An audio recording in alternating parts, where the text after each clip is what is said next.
Jared Polin, FroKnowsPhoto.com, and this is your 6-7 Photo News Fix.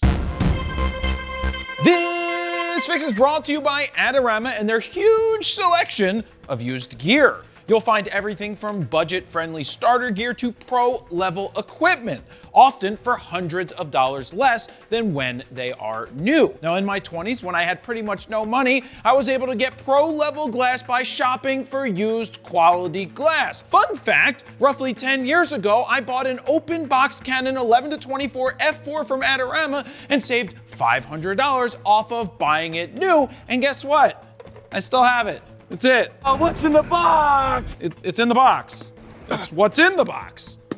The lens. Not only do they have used equipment, but they also offer open box and demo items as well. Each item is rated for condition, so you know exactly what you're getting, and better yet, comes with a 30-day return policy for peace of mind. Now, Adorama's inventory is constantly updating, so if you're curious what kind of deals you can find, be sure to head on over to and bookmark adorama.com/usedfro. I didn't come up with it. I'm used. Used Fro.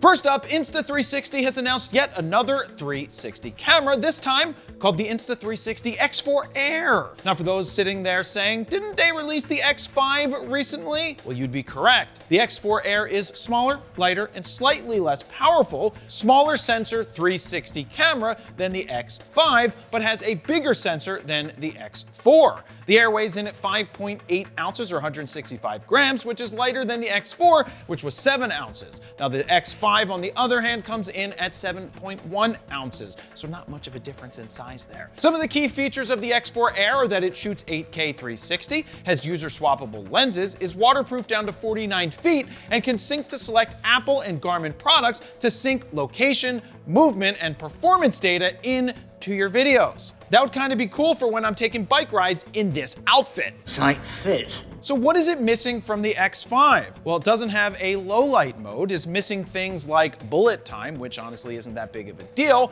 but the biggest difference is the sensor size and the price tag. So what's it cost? The X4 Air comes in at $399, whereas the X5 is $549. Look, if you want to get quality 360 footage in nice lighting, but don't want to spend over $500, this might be a nice option for you. Personally, I'm going to be sticking with the X5 for the larger sensor and the low light capability. Now, we do use a lot of Insta360 products in our videos, from first-person perspective views with the forehead-mounted Go cameras, to mounting the Ace Pro 2 on the hood of a safari vehicle while I'm in Kenya, to 360 footage of me shooting and testing new gear.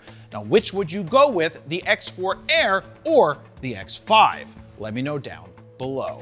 Next up, last week while I was at Leica headquarters in Germany, Leica decided to drop their latest M series camera. Now, mind you, I was there for something else and not that launch, and I was actually surprised I wasn't escorted from the building for my past doctor and lawyer and Porsche jokes. I don't hold grudges and I don't have any hard feelings. Anyway, Leica announced the MEV1, a camera that seems to have Leica diehards clutching their pearls. The MEV1 is basically an M11, but without the rangefinder. You know, the thing that Leica M cameras are basically known for? Now, personally, I had trouble focusing with a rangefinder myself, but maybe that's because I'm not a doctor or a lawyer, nor do I drive a Porsche. Those are good reasons. In place of the rangefinder, there is now an EVF, which for me makes it a billion times easier to focus thanks to the addition of focus peaking. Now, keep in mind, there is no autofocus. Everything is manually focused with a camera like this, but that's made easier with an EVF,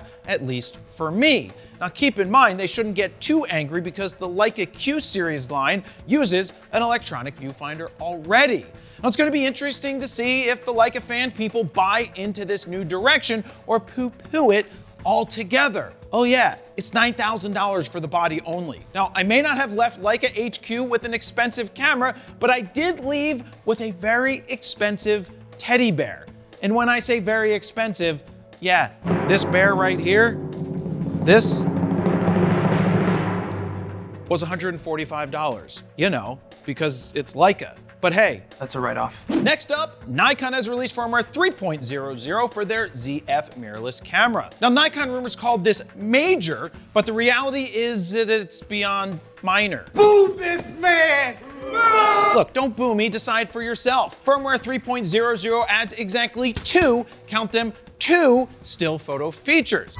One is they added a high-speed frame rate capture plus release mode option, and the second is the addition of film grain options to the photo shooting menu. And I quote, "You can use it to take grainy pictures that simulate the look of traditional film photography." Sweet! Now you can up your photos in camera forever with grain burnt right into your JPEGs. Easy on the green. Phone call.